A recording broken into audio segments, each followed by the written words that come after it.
Let's continue with our discussion of different ways of testing whether a risk is acceptable. In our previous video, we looked at the absolute test. So the absolute test says that there's a benchmark for what's the maximum amount of risk we're willing to accept. And if something comes in under this mark, that's fine. If something comes in over that mark, it's considered to be unacceptable. An alternative to this is to apply something that we might call a comparative or a relative test. So the idea here is that the benchmark doesn't get set arbitrarily. It doesn't get set at 0. It doesn't get set at any particular number. It gets set based on what's the existing best practice. So for the particular type of thing you're doing, whether it's designing a car or running a railroad, the acceptable risk is based on how good cars currently are or how well railroads are currently run. And the idea is that if you produce something which is worse than what people are currently doing, then that is considered unacceptable. If you produce something that is the same or a bit better than what people are currently doing, that's considered acceptable. Now, the interesting thing about this relative test is that it can result in quite different standards of risk depending on what your application is. So we could, for example, have one benchmark which is set at what's acceptable on a railway, and quite another benchmark that's set based on what's acceptable on a road.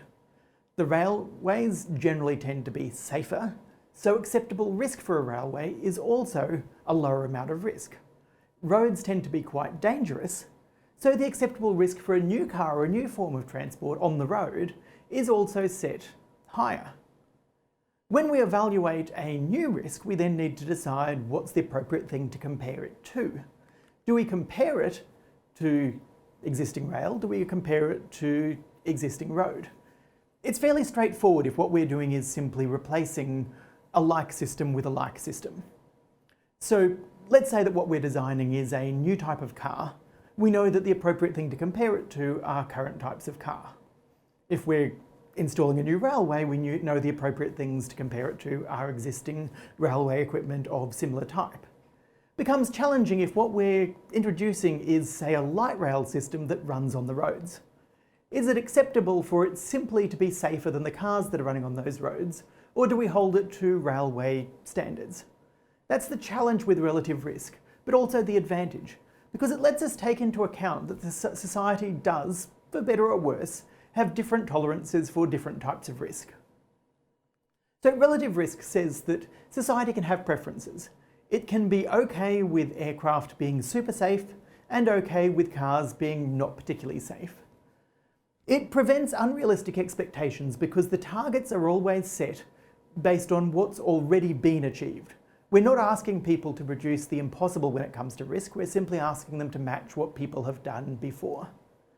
There's a fair bias in practice, though, towards accepting what already exists, tolerating risks that if we came at them objectively or with fresh eyes, we might consider them to be extraordinary and unacceptable.